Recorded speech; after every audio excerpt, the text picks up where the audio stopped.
നമസ്കാരം, എല്ലാവർക്കും പത്ര വിശേഷത്തിലേക്ക് സ്വാഗതം. പതിവ് പോലെ ഇന്നും എന്റെ മുമ്പിൽ മലയാള മനോരമയുണ്ട്, മാതൃഭൂമി, കേരള കൗമുദി, മാധ്യമം, ദേശാഭിമാനി. ഈ 5 പത്രങ്ങൾ എങ്ങനെയാണ് ഇന്ന് വാർത്തകൾ അവതരിപ്പിച്ചത് നമുക്ക് നോക്കാം. എല്ലാവർക്കും നല്ലൊരു ദിവസം ആശംസിക്കുകയാണ്. ആദ്യം നമുക്ക് മലയാള മനോരമ നോക്കാം. മലയാള മനോരമ ഇതാ ഒന്നാം പേജ്, പരസ്യങ്ങളുടെ ഒന്നാം പേജാണ്, പരസ്യ ജാക്കറ്റ്.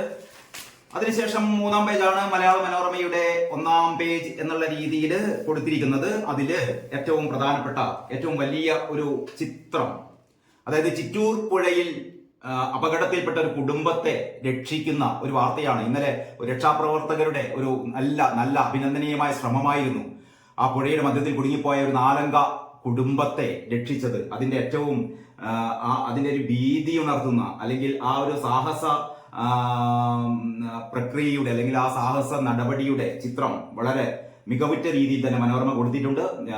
അത് കഴിഞ്ഞിട്ട് മനോരമയുടെ മെയിൻ സ്റ്റോറി, 2 മെയിൻ സ്റ്റോറികളാണ് കാണുന്നത്. ഒന്ന്, 4 സൈനികർക്ക് വീരമൃത്യു, സൈന്യവും ഭീകരരുമായി ഏറ്റുമുട്ടൽ. ജമ്മുവിലെ സൈന്യവും ഭീകരവും തമ്മിൽ ഏറ്റുമുട്ടലിൽ നമ്മുടെ 4 സൈനികർക്ക് വീരമൃത്യു സംഭവിച്ചു. 2 മാസത്തിനിടെ ജമ്മുവിലെ 7ാമത്തെ ആക്രമണമാണിത്. ഏറ്റുമുട്ടൽ ഉർബഗി വനത്തിൽ തിങ്കളാഴ്ച രാത്രി നടത്തിയ തിരച്ചിലിനിടെ. പിന്നീട് അടുത്ത മെയിൻ സ്റ്റോറി, വഴി തുറന്നു അരിക്കും ഗോതമ്പിനും എന്നുള്ളതാണ്. അതായത് സപ്ലൈകോയുടെ വിലക്ക് നീങ്ങും. ഫുഡ് കോർപ്പറേഷൻ ഓഫ് ഇന്ത്യയുടെ, അതായത് FCIയുടെ ഈ ലേലത്തിൽ പങ്കെടുക്കാൻ 1.5 വർഷമായി സപ്ലൈകോക്കുണ്ടായിരുന്ന വിലക്ക് പിൻവലിക്കാനും റേഷൻ കടകളിലൂടെ നൽകുന്ന പ്രത്യേക അരി വിഹിതത്തിന്റെ വിതരണത്തിന് കൂടുതൽ സമയം നൽകാനും കേന്ദ്രം സമ്മതിച്ചു. കേരളത്തെ സംബന്ധിച്ചിടത്തോളം വളരെ പോസിറ്റീവായ ഒരു വാർത്തയാണ്. അരിക്കും ഗോതമ്പിനും വഴി തുറന്നു എന്നുള്ള ഈ മെയിൻ സ്റ്റോറി. പിന്നെ മറ്റൊരു നമ്മുടെ എല്ലാവരുടെയും ശ്രദ്ധ ആകർഷിക്കത്തക്ക, ബിലീഷിന്റെ ഹൃദയം കൊണ്ട് കുമാരന്റെ ബിഗ് സല്യൂട്ട് എന്ന് പറഞ്ഞാൽ ഹൃദയമാറ്റ ശസ്ത്രക്രിയയെ കുറിച്ചുള്ള ഒരു സ്റ്റോറിയാണ്. അതായത് മലബാർ സ്പെഷ്യൽ പോലീസിലെ MSPയിലെ 1999 ബാച്ചുകാർ ഒത്തുചേർന്ന് എഴുതി ഹൃദയബന്ധത്തിന്റെ വലിയൊരു മാതൃക, അവരുടെ സഹപ്രവർത്തകന് ഹൃദയം മാറ്റിവെക്കാനുള്ള തുക, അതിന്റെ പണം കണ്ടെത്തിയത് ഈ കൂട്ടായ്മയായിരുന്നു എന്ന് പറയുന്ന ഒരു ജീവകാരുണ്യ പ്രവർത്തനത്തിന്റെ മഹത്തായ ഒരു മാതൃക വെളിപ്പെടുത്തുന്ന സ്റ്റോറിയാണിത്. ബിലീഷിന്റെ ഹൃദയം കൊണ്ട് കുമാരന്റെ ബിഗ് സല്യൂട്ട്. ബിലീഷ് മസ്തിഷ്ക മരണം സംഭവിച്ച ബിലീഷിന്റെ ഹൃദയമാണ് കുമാരനിൽ സ്പന്ദിക്കുന്നത്. അവയവമാറ്റ ശസ്ത്രക്രിയയുടെ ഒരു പോസിറ്റീവായ സ്റ്റോറി. അതിന് താഴെ തന്നെ മറ്റൊരു സല്യൂട്ട് ഉണ്ട്, ഒത്തൊരുമിച്ചൊരു സല്യൂട്ട്. അതായത് KPCCയുടെ സംസ്ഥാന ക്യാമ്പ് വയനാട്ടിൽ തുടങ്ങിയിരിക്കുകയാണല്ലോ. അതിന്റെ പതാക ഉയർത്തലിന്റെ ഒരു പടമാണ് താഴെ കൊടുത്തിരിക്കുന്നത്. വാർത്തയ്ക്കുള്ളിലെ പേജിലാണ്, നമുക്ക് നോക്കാം. മറ്റൊന്ന്, കാട്ടാനയുടെ കുത്തേറ്റ് വയനാട് സ്വദേശി മരിച്ചു. കാട്ടാനയുടെ ആക്രമണത്തിൽ പരിക്കേറ്റ് കോഴിക്കോട് സ്വകാര്യ ആശുപത്രിയിൽ ചികിത്സയിലായിരുന്ന വയനാട് സ്വദേശി മരിച്ചു. നൂൽപ്പുഴ പഞ്ചായത്തിലെ കല്ലൂർ മാറോട് രാജു ആണ് മരിച്ചത്. വന്യജീവി ആക്രമണത്തിൽ മരണപ്പെടുന്നവരുടെ സംഖ്യ ഓരോ ദിവസവും വർദ്ധിക്കുകയാണ്. ഒഴുക്കിൽ 4 ജീവൻ കാത്ത് രക്ഷാസേന. ഈ പടവുമായി ബന്ധപ്പെട്ട വാർത്ത ഇവിടെ കൊടുത്തിട്ടുണ്ട്. ഒഴുക്കിൽ 4 ജീവനെ കാത്ത് രക്ഷാസേന. കുതിച്ചൊഴുകുന്ന പുഴയ്ക്ക് വിട്ടുകൊടുക്കാതെ അഗ്നിരക്ഷാസേന അവരുടെ കൈപിടിച്ചു. പുഴയുടെ നടുവിലെ പാറയിൽ കുരുങ്ങിയ മൈസൂർ സ്വദേശികളായ 4 അംഗ കുടുംബത്തെ ആശ്വാസ തീരത്തെത്തിച്ചു എന്നുള്ളതാണ് വാർത്ത. കുഞ്ചുകുറുപ്പ് പറയുന്നത് എന്താണെന്ന് വെച്ചാൽ, തിരുവനന്തപുരം മെഡിക്കൽ കോളേജിലെ അത്യാഹിത വിഭാഗത്തിലെ ലിഫ്റ്റിൽ രോഗികളും ഡോക്ടർമാരും 2 തവണ കുടുങ്ങി. അതായത് കഴിഞ്ഞ ദിവസം ലിഫ്റ്റിനുള്ളിൽ 42 മണിക്കൂർ അകപ്പെട്ട ഒരു മനുഷ്യന്റെ കഥ പറഞ്ഞിരുന്നല്ലോ.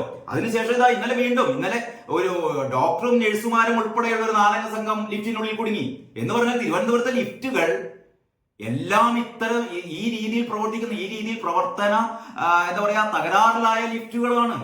നമ്മൾ ലിഫ്റ്റിനെ മാത്രം കുറ്റം പറഞ്ഞിട്ട് കാര്യമില്ല. എന്തായാലും ഒരുപാട് കാര്യം അതിനെക്കുറിച്ച് പറഞ്ഞുകൊണ്ട് ഞാൻ ആവർത്തിക്കുന്നില്ലെന്ന് മാത്രമേ ഉള്ളൂ. ഈ ദുരന്തങ്ങൾ ആവർത്തിച്ചു കൊണ്ടിരിക്കുകയാണ്. അപ്പൊ നമ്മുടെ മന്ത്രി എന്താ പറയുന്നത് അറിയോ? കുഞ്ചുകുറുപ്പിനോട് പേര് തന്നെ അത്യാഹിത വിഭാഗം എന്നാണല്ലോ. അത്യാഹിത വിഭാഗത്തിലേക്കുള്ള ലിഫ്റ്റാണ് ഇങ്ങനെ തകരാറിലായത്. അപ്പൊ പേര് തന്നെ അത്യാഹിത വിഭാഗം എന്നാണല്ലോ. അപ്പൊ പിന്നെ ലിഫ്റ്റിനും എന്താ പറയാ, നമ്മുടെ മന്ത്രിയുടെ നിലപാട്, ആ നിലപാടിനെ കളിയാക്കുകയാണ്, അല്ലെങ്കിൽ വിമർശിക്കുകയാണ് കുഞ്ചുകുറുപ്പ് ഈ പോക്കറ്റ് കാർഡിലൂടെ ചെയ്തിരിക്കുന്നത്. ഇതാണ് മലയാള മനോരമയുടെ ഒന്നാം പേജ് സ്റ്റോറി. പക്ഷെ മലയാള മനോരമ അല്ല, ഇന്നിറങ്ങിയ പത്രങ്ങളിലൊക്കെ വെച്ച് നമ്മളെല്ലാവരും ശ്രദ്ധിക്കേണ്ട ഏറ്റവും പ്രധാനപ്പെട്ടത് എന്ന് എനിക്ക് തോന്നിയ ഒരു കാര്യം, അത് പറഞ്ഞിട്ട് ബാക്കി കാര്യത്തിലേക്ക് കടക്കാം. മലയാള മനോരമയുടെ ഉള്ളിലെ പേജിൽ, അതായത് എഡിറ്റോറിയൽ പേജിൽ, ഹൃദയങ്ങളിലേക്ക് മുങ്ങി നിവർന്നവരെന്നാണ്. അതായത് ആമയിഴഞ്ചാന്തോട്ടിൽ സ്കൂബ ടീമിന്റെ സമർപ്പിത ദൗത്യത്തെക്കുറിച്ചാണ്, രക്ഷാപ്രവർത്തകരെക്കുറിച്ചാണ് മനോരമ എഡിറ്റോറിയൽ എഴുതിയത്. പക്ഷെ അതൊന്നുമല്ല, നമ്മളെല്ലാവരും ശ്രദ്ധിക്കേണ്ടതായ, മനസ്സിലാക്കേണ്ട ഒരു കാര്യമാണ്. ജിജി തോമസിന്റെ, മുൻ ചീഫ് സെക്രട്ടറി ജിജി തോംസൺ ആയുധമെടുത്തില്ലെങ്കിൽ ആമയിഴയും. വളരെ ഔചിത്യപൂർണമായ ഒരു തലക്കെട്ടാണ്. ആയുധമെടുത്തില്ലെങ്കിൽ ആമയിഴയും. അതിൽ പറയുന്നത് ആമയിഴഞ്ചാൻ തോട്ടിലെ മാലിന്യ നീക്കത്തിന് റെയിൽവേയാണ് തടസ്സമായതെങ്കിൽ അതിശക്തമായ ഒരു നിയമം സർക്കാരിന്റെ പക്കലുണ്ടായിരുന്നല്ലോ, ദേശീയ ദുരന്ത നിവാരണ നിയമം. കഴിഞ്ഞ ദിവസം ചർച്ചയിലൊക്കെ പറഞ്ഞതാണ്, ദേശീയ ദുരന്ത നിവാരണ നിയമം അനുസരിച്ച് സംസ്ഥാന സർക്കാരിന് നടപടിയെടുക്കാം.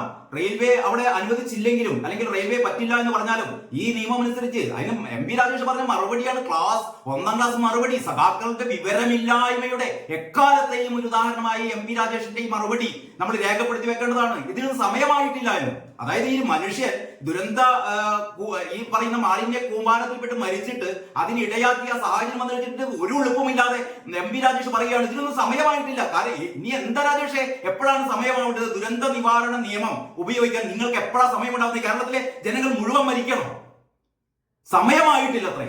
ഇതാണ് ജിജി തോമസ് പറയുന്നത്. നമ്മുടെ കയ്യിൽ ഇങ്ങനെ ശക്തമായൊരു നിയമമുണ്ട്. ഈ നിയമ നടപടി ഉപയോഗിച്ച് റെയിൽവേക്ക് തടയാനൊന്നും പറ്റില്ല. അവിടെ നിങ്ങൾക്ക് അവിടുത്തെ മാലിന്യങ്ങൾ നിങ്ങൾക്ക് നീക്കം ചെയ്യാം. റെയിൽവേയുടെ അനുമതിക്ക് വേണ്ടി കാത്തു നിൽക്കേണ്ട. ദുരന്ത നിവാരണ നിയമം എന്താ പറയാ, ആ നിയമത്തിന്റെ പരിധിയിൽ ഇതിനൊക്കെയുള്ള സ്വാതന്ത്ര്യം സംസ്ഥാന സർക്കാരിനുണ്ട്. അതാണ് ജിജി തോമസ് പറയുന്നത്. ജിജി തോമസ് പറയുന്ന പ്രധാനപ്പെട്ട കാര്യങ്ങൾ നിങ്ങൾ എല്ലാവരും ശ്രദ്ധിച്ചേ പറ്റൂ. ഇത് ഏറ്റവും പ്രധാനപ്പെട്ട കാര്യം. എനിക്ക് തോന്നുന്നു ഇന്നിറങ്ങിയ മലയാള പത്രങ്ങളിൽ വെച്ച് നമ്മളെല്ലാവരും ശ്രദ്ധയോടെ വായിക്കേണ്ട, ശ്രദ്ധയോടെ അറിയേണ്ട, തിരിച്ചറിയേണ്ട ഒരു കാര്യമാണ് ജിജി തോമസിന് എഴുതിയത്. ഇതിങ്ങനെയാണ്. അതായത് തലസ്ഥാന നഗരത്തിലെ വെള്ളക്കെട്ട് പരിഹരിക്കാൻ ആരംഭിച്ച ഓപ്പറേഷൻ അനന്ത പദ്ധതിക്കായി 2015 ഞാനും അന്നത്തെ കളക്ടർ ബിജു പ്രഭാകരൻ കൂടി റെയിൽവേ ടെർമിനൽ ഭാഗത്ത് പരിശോധനയ്ക്കെത്തി. അതായത് ഓപ്പറേഷൻ അനന്ത എന്ന പേരിൽ UDF സർക്കാരിന്റെ കാലത്ത് 2015 വളരെ വിജയപ്രദമായി നടപ്പാക്കിയ തിരുവനന്തപുരം നഗരത്തിലെ വെള്ളക്കെട്ടുകൾക്കൊക്കെ ശാശ്വത പരിഹാരം കണ്ടെത്തിയ ഒരു നടപടിയായിരുന്നു ഈ പറയുന്ന ഓപ്പറേഷൻ അനന്ത. ഓപ്പറേഷൻ അനന്തയുടെ ഭാഗമായിട്ട് ആമയിഴഞ്ചാൻ തോട് ശുദ്ധീകരിച്ചിരുന്നു, റെയിൽവേയുടെ ഭാഗം ശുദ്ധീകരിച്ചിരുന്നു. ഈ വിവരം കെട്ട മേയർ ആര് പറയുന്നത് എന്താന്ന് വെച്ചാൽ അവിടെ അത് ചെയ്യേണ്ടത് റെയിൽവേയാണ് എന്ന് പറയുമ്പോൾ ഇത് പറയുന്നത് ജിജി തോമസിന്റെ കാലത്ത് ഇത് കോർപ്പറേഷൻ തന്നെ അല്ലെങ്കിൽ സംസ്ഥാന സർക്കാർ തന്നെ അത് ശുദ്ധീകരിച്ചിരുന്നു, റെയിൽവേ അല്ല ശുദ്ധീകരിച്ചത്. ഇപ്പൊ ഒരു അപകടം ഉണ്ടായപ്പോൾ, ദുരന്തം ഉണ്ടായപ്പോൾ റെയിൽവേയുടെ തലയിൽ വെക്കുകയാണ്. ജിജി തോമസിൽ പറയുന്ന കാര്യമുണ്ട്. അതായത് 2015 ഇങ്ങനെ ഒരു ഓപ്പറേഷൻ ആണ് നടക്കുന്ന കാലത്ത് ഞാനും ബിജു പ്രഭാകരും റെയിൽവേയുടെ ഉദ്യോഗസ്ഥന്മാരുടെ അടുത്ത് പോയി ഈ മാലിന്യങ്ങൾ വൃത്തിയാക്കണം എന്ന് പറഞ്ഞപ്പോൾ റെയിൽവേയിലെ അന്നത്തെ തിരുവനന്തപുരം ഡിവിഷനിലെ ഉദ്യോഗസ്ഥർ പറഞ്ഞത് ഇത് ഞങ്ങൾക്ക് തീരുമാനമെടുക്കാൻ പറ്റില്ല, ഇത് മുകളിൽ നിന്ന് നിർദ്ദേശം വരണം, പറ്റില്ല എന്നാണ് പറഞ്ഞത്. അവിടെ നിന്നുകൊണ്ട് ജിജി തോമസൻ പറഞ്ഞു വിളിക്ക് നിങ്ങളുടെ ഏറ്റവും വലിയ ആരെയാണ് വിളിക്കാൻ പറഞ്ഞത് അതവിടെ പറയുന്നുണ്ട്. പരിശോധനയ്ക്കെത്തി ഇത് ഞങ്ങളുടെ സ്ഥലമാണെന്നും മേലുദ്യോഗസ്ഥരുടെ അനുമതിയില്ലാതെ മേലുദ്യോഗസ്ഥരുടെ അനുമതിയില്ലാതെ തൊടാൻ കഴിയില്ലെന്നുമായിരുന്നു റെയിൽവേ ഉദ്യോഗസ്ഥരുടെ നിലപാട്. ജനങ്ങളുടെ പ്രശ്നം പരിഹരിക്കാനാണ് വന്നതെന്നും നിങ്ങൾക്ക് തീരുമാനമെടുക്കാൻ ധൈര്യമില്ലെങ്കിൽ നിങ്ങളുടെ മേലുദ്യോഗസ്ഥനെ വിളിക്കാൻ ഞാൻ പറഞ്ഞു. അപ്പോൾ തന്നെ റെയിൽവേ ബോർഡ് ചെയർമാനെ ഫോണിൽ വിളിച്ചു. റെയിൽവേ ബോർഡ് ചെയർമാനെ അപ്പം തന്നെ ഫോണിൽ വിളിക്കുകയാണ്. ഫോൺ വിളിച്ചപ്പോൾ ചെയർമാനോട് ഈ പറയുന്ന ജിജി തോമസാണ് പറഞ്ഞത് ഞങ്ങൾക്ക് ഇത് വൃത്തിയാക്കണം, ഈ തോട് വൃത്തിയാക്കണം. ഉടനെ ചെയർമാൻ ആ ഫോൺ വിളിയിൽ അംഗീകാരം കൊടുക്കുകയാണ്, നിങ്ങൾ വൃത്തിയാക്കിക്കൊള്ളൂ. മാത്രമല്ല ഈ റെയിൽവേ ഡിവിഷണൽ മാനേജറെ വിളിച്ച് പറഞ്ഞു ഇതിനാവശ്യമായ സഹായങ്ങളൊക്കെ ചെയ്തു കൊടുക്കണം ഈ വൃത്തിയാക്കാൻ വേണ്ടിയിട്ട് എന്ന് പറഞ്ഞാൽ ഒരൊറ്റ ഫോൺ കോളിൽ ജിജി തോമസൻ എന്ന് പറയുന്ന മുൻ ചീഫ് സെക്രട്ടറി ഒരൊറ്റ ഫോൺ കോളിൽ റെയിൽവേ ഉദ്യോഗസ്ഥർക്ക് നൽകിയ നിർദ്ദേശം റെയിൽവേയുടെ ഏറ്റവും ഉന്നതനായ വ്യക്തിയെ ഫോൺ കോളിൽ ബന്ധപ്പെടുകയും ഏതാനും മിനിറ്റുകൾ കൊണ്ട് അതിന് അനുവാദം വാങ്ങിയെടുക്കുകയും ചെയ്തു. അതിനാണ് ഈ പറയുന്ന ആര്യ രാജേന്ദ്രൻ എന്ന് പറയുന്ന കഴിവ് കെട്ട മേയർ ഞാൻ കത്തെഴുതി റെയിൽവേക്ക് കത്തെഴുതി, ഒരു പ്രാവശ്യം കത്തെഴുതി, രണ്ടാം പ്രാവശ്യം കത്തെഴുതി, മൂന്നാം പ്രാവശ്യം കത്തെഴുതൽ. എം പി രാജേഷ് പറയുന്നതാ കത്തെഴുതി. ജിജി തോമസ് പറയുന്ന കത്തെഴുതലല്ല, നിങ്ങൾ ചെയ്യേണ്ടത് ഒരൊറ്റ ഫോൺ കോൾ മതിയായിരുന്നു. ചെയ്യേണ്ട കാര്യങ്ങൾ ചെയ്യേണ്ട രീതിയിൽ ചെയ്യണം. അതിന് വിവരം വേണം, ബോധം വേണം. ഈ പറഞ്ഞ ആര്യ രാജേന്ദ്രനും ഈ പറഞ്ഞ എം പി രാജേഷിനും അടുത്തുകൂടി പോയിട്ടില്ല. ഇതാണ് വളരെ മാന്യമായ രീതിയിൽ പറയേണ്ടതിന്റെ ഏറ്റവും അങ്ങേ തലക്ക് ചെന്നിട്ട് മനസ്സിലാകേണ്ടവർക്ക് മനസ്സിലാക്കാം. ആ രീതിയിലാണ് ജിജി തോമസ് പറയുന്നത്. ബാക്കി കൂടി കേൾക്കണം. ഞങ്ങൾക്ക് വേണ്ടി അപ്പോൾ തന്നെ റെയിൽവേ ബോർഡ് ചെയർമാനെ ഫോണിൽ വിളിച്ചു. ഞങ്ങൾക്ക് വേണ്ടി സംസ്ഥാന സർക്കാർ അവിടെ ശുചീകരണം നടത്തുന്നതിൽ സന്തോഷമേയുള്ളൂ എന്നായിരുന്നു അദ്ദേഹത്തിന്റെ മറുപടി. ആരുടെ മറുപടി? റെയിൽവേ ബോർഡ് ചെയർമാന്റെ മറുപടി. പിന്നാലെ റെയിൽവേ ഡിവിഷണൽ മാനേജറെ ചെയർമാൻ തന്നെ നേരിട്ട് വിളിച്ചു, നിർദ്ദേശങ്ങൾ നൽകി. റെയിൽവേക്ക് കത്തെഴുതി മാസങ്ങൾ കാത്തിരിക്കേണ്ടി വരുമായിരുന്ന ഒരു പ്രശ്നമാണ് ഒരൊറ്റ ഫോൺ വിളിയിലൂടെ പരിഹരിക്കാനായത്. ജിജി തോമസൻ എഴുതുകയാണ്, പലവട്ടം കത്തയച്ചിട്ടും ആമയിഴഞ്ചാൻ തോട്ടിലെ മാലിന്യം നീക്കാൻ റെയിൽവേ തയ്യാറായില്ലെന്ന് മന്ത്രിയും മേയറും ഒക്കെ പരാതി പറയുന്നത് കേട്ടപ്പോൾ ആ പഴയ സംഭവം ഞാൻ ഓർത്തുപോയി. ആര്യ രാജേന്ദ്രനും MP രാജേഷും ഇത് വായിക്കണം. ജിജി തോംസൺ എഴുതിയ ഈ കാര്യം വായിക്കണം, പഠിക്കണം, കണ്ടു പഠിക്കണം. ഇങ്ങനെയാണ് ഭരണം നടത്തേണ്ടത്. കഴിവുള്ളവർ ഇങ്ങനെയാണ് ചെയ്യുക. അതല്ലാതെ കത്തെഴുതി കത്തെഴുതി കത്തെഴുതി എന്ന് പറഞ്ഞ് ജനങ്ങളുടെ ഇതെല്ലാം റെയിൽവേയുടെ കുറ്റമാണ്, റെയിൽവേയുടെ കുറ്റമാണ് എന്ന് പറഞ്ഞ് എത്ര കാലം നിങ്ങൾക്ക് ജനങ്ങളെ ഇങ്ങനെ കബളിപ്പിക്കാൻ പറ്റും? ഇനി ബാക്കി കൂടി കേൾക്കണം. റെയിൽവേക്ക് കത്തെഴുതി മാസങ്ങൾ കാത്തിരിക്കേണ്ടി വരുമായിരുന്നില്ല. ശരി, സർക്കാർ പദ്ധതികൾ നടപ്പാക്കുമ്പോൾ തടസ്സം നേരിട്ടാൽ ഇടപെടാനാണ് ചീഫ് സെക്രട്ടറിമാരെയും വകുപ്പ് സെക്രട്ടറിമാരെയും ഒക്കെ വെച്ചിരിക്കുന്നത്. കേട്ടോ ആര്യ മേയറെ അല്ലെങ്കിൽ MP രാജേഷേ, ഇതാണ് സംഭവം. സർക്കാർ പദ്ധതികൾ നടപ്പിലാക്കുമ്പോൾ തടസ്സം നേരിട്ടാൽ ഇടപെടാൻ വേണ്ടിയിട്ടാണ് ചീഫ് സെക്രട്ടറിമാരെയും വകുപ്പ് സെക്രട്ടറിമാരെയും ഒക്കെ വെച്ചിരിക്കുന്നത്. ദേശീയ ദുരന്ത നിവാരണ നിയമം 2005 എന്നൊരു നിയമം ഈ നാട്ടിലുണ്ട്. അറിയുമോ ആര്യക്ക്? ഹൈക്കോടതിയിലും സുപ്രീം കോടതിയിലും മാത്രം അപ്പീൽ നൽകാൻ കഴിയുന്ന അതിശക്തമായ നിയമമാണിത്. സ്റ്റേ ലഭിക്കാൻ പോലും സാധ്യതയില്ല. മാലിന്യം സമയബന്ധിതമായി നീക്കാൻ റെയിൽവേ തയ്യാറായില്ലെങ്കിൽ ഈ നിയമം അനുസരിച്ച് വേണമായിരുന്നു സർക്കാർ നടപടിയെടുക്കേണ്ടിയിരുന്നത്. ജിജി തോംസൺ പറയുകയാണ്. കയ്യിലുള്ള പടക്കോപ്പുകളുടെ പ്രഹരശേഷി എത്രമാത്രമാണെന്നും അത് എപ്പോൾ എവിടെ എങ്ങനെ പ്രയോഗിക്കണമെന്നും ഭരണകർത്താക്കൾ മനസ്സിലാക്കണം. ജിജി തോംസൺ വെച്ച വെടി രാജേഷിന്റെ നെഞ്ചത്തേക്കാണ്. രാജേഷ് മനസ്സിലാക്കണം ഇതൊക്കെ എങ്ങനെയാണ്. പ്രഹരശേഷിയുള്ള നിയമങ്ങൾ നമ്മുടെ കയ്യിലുണ്ട്. പക്ഷെ അത് എപ്പോൾ നടപ്പാക്കണം, എങ്ങനെ നടപ്പാക്കണം, ഏത് സമയത്ത് നടപ്പാക്കണം, തീരുമാനമെടുക്കേണ്ടത് അതിനുള്ള ഇച്ഛാശക്തി, അതിനുള്ള ബോധവും വിവരവും ഭരണകർത്താക്കൾക്ക് വേണം. ദുരന്ത നിവാരണ നിയമം പ്രയോഗിക്കാൻ സമയമായിരുന്നില്ലെന്ന് തദ്ദേശ മന്ത്രി പറയുന്നത് കേട്ടു. നമ്മളും കേട്ടല്ലോ, സമയമായില്ല. ഈ നിയമം ദുരന്തം തടയുന്നതിന് വേണ്ടി കൂടിയുള്ളതാണ്. ഇത് ദുരന്തം വരാൻ വേണ്ടി കാത്തിരിക്കരുത്, ദുരന്തത്തിന് മുന്നോടിയായിട്ട് പ്രയോഗിക്കുന്ന നിയമമാണിതെന്ന് രാജേഷ് എന്ന മന്ത്രി ഇത് കണ്ടിട്ടെങ്കിലും ഇത് വായിച്ചിട്ടെങ്കിലും മനസ്സിലാക്കിയാൽ അത് കേരളത്തിന് നന്ന്, നിങ്ങൾക്ക് നന്ന്, പാർട്ടിക്ക് നന്ന്, അത്രേ പറയുന്നുള്ളൂ. ഇനി യെസ്, ഇപ്പോൾ ആ ഓടകളിലൊക്കെ വീണ്ടും കയ്യേറ്റങ്ങൾ കാണാം. ആമയിഴഞ്ചാൻ തോട്ടിൽ ജോയിയുടെ മരണത്തിന് കാരണമായ മാലിന്യ കൂമ്പാരം സൃഷ്ടിച്ചതിൽ എല്ലാവരുടെ ഭാഗത്തുനിന്നും വീഴ്ചകളുണ്ട്.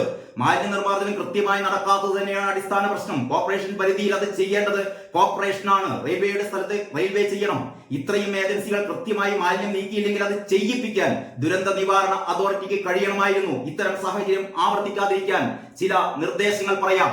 കുറെ നിർദ്ദേശങ്ങളും കൊടുക്കുന്നു. ഞാൻ സമയമില്ലാത്തതൊന്നും മുഴുവൻ പറയുന്നില്ല.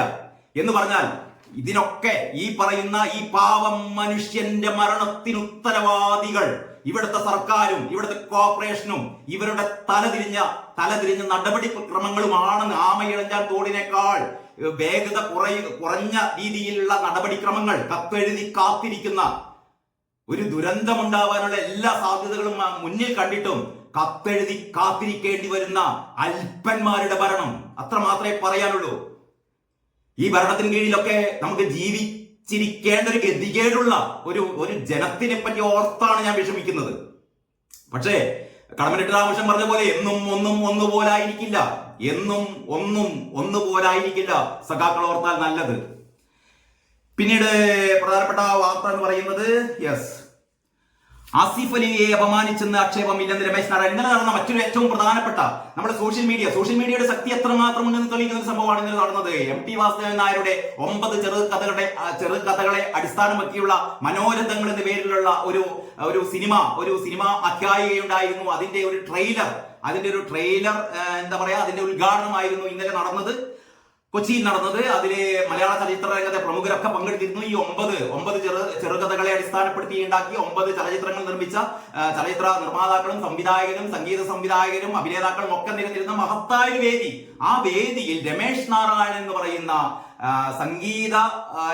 സംഗീത സംവിധായകൻ, അദ്ദേഹത്തിന് ഒരു അവാർഡ് പുരസ്കാരം കൊടുത്തത്, ഈ പറയുന്ന അവിടെ പങ്കെടുത്ത എല്ലാവർക്കും ഉപഹാരങ്ങൾ കൊടുത്തിരുന്നു. ഈ ഉപഹാരം കൊടുത്തത് ആസിഫ് അലിയാണ്. ആസിഫ് അലിയെ നമ്മൾ രേഖപ്പെടുത്തേണ്ടത് ഒരച്ഛന്റെയും സഹായം. പറയാൻ കാരണം മലയാള സിനിമയിൽ നിന്നുള്ള യുവതാരങ്ങൾക്കൊക്കെ അവരുടെ ഒരു പിന്മുറക്കാരുണ്ടായിരുന്നു. പിന്മുറക്കർ ഇപ്പൊ ഷേനികത്തിനെ സംബന്ധിച്ചിടത്തോളം പിതാവ് അബി ഉണ്ടായിരുന്നു. പിന്നെ എന്താ പറയാ, പൃഥ്വിരാജിന്റെ കാര്യവും ഒക്കെ നമുക്കറിയാമല്ലോ, ഇന്ദ്രജിത്തിന്റെ കാര്യവും ഒക്കെ, സുകുമാരൻ, അങ്ങനെ അങ്ങനെ ഓരോ ചലച്ചിത്ര താരത്തിന്റെയും മക്കളാണ് ശ്രീനിവാസന്റെ മക്കൾ, ഫഹദിന്റെ മകൻ. ഇങ്ങനെ ഈ ചലച്ചിത്ര താരങ്ങളുടെ മക്കൾ ആധിപത്യം പുലർത്തുന്ന ഒരു സിനിമാ മേഖലയിൽ ഒരച്ഛന്റെയും പിന്തുണയില്ലാതെ, ഒരു പിന്മുറക്കാരന്റെയും പിന്മുറയില്ലാതെ ധീരമായി നടന്നും ജനങ്ങളുടെ മനസ്സിൽ കുടിയേറിയ ഈ എന്താ പറയാ അത്രയും ജനപ്രീതി നേടിയ ഒരു താരമാണ് ആസിഫ് അലി. ആസിഫ് അലിയെ ഒരിക്കലും വില കുറച്ച് കാണണ്ട. ആസിഫ് അലിയാണ് ഈ പറയുന്ന രമേശ് നാരായണ ഉപഹാരം കൊടുത്തത്. ആ രമേശ് നാരായണ ഉപഹാരം ആസിഫ് അലിയിൽ നിന്ന് സ്വീകരിക്കാൻ വിമുഖത കാണിച്ചു. ആസിഫ് അലിയുടെ മുഖത്തേക്ക് പോലും നോക്കിയില്ല, ഇടം കൈ കൊണ്ടൊന്ന് വാങ്ങി തിരിഞ്ഞു നിന്നു. എന്നിട്ട് ജയരാജനെ വിളിച്ചിട്ട്, സംവിധായകൻ ജയരാജനെ വിളിച്ച് വരുത്തി ആ ഉപഹാരം വീണ്ടും ജയരാജന്റെ കൈ കൊടുത്തു. ജയരാജന്റെ കയ്യിൽ നിന്ന് വാങ്ങി ഈ പറയുന്ന ക്യാമറയ്ക്ക് വേണ്ടി പോസ് ചെയ്ത ഈ പറയുന്ന രമേശ് നാരായണൻ എന്ന് പറയുന്ന സംഗീത പ്രതിഭ, ഇയാൾ പണി നിർത്തി പോണ ഇയാള്. ഇദ്ദേഹം പറഞ്ഞ് ഇദ്ദേഹത്തെ അപമാനിച്ചു എന്നാണ്. ഇദ്ദേഹത്തിന്റെ പേര് സന്തോഷ് നാരായണൻ എന്ന് വിളിച്ചു പോയത്രേ അവതാരക സന്തോഷ് നാരായണൻ എന്ന് വിളിച്ചു.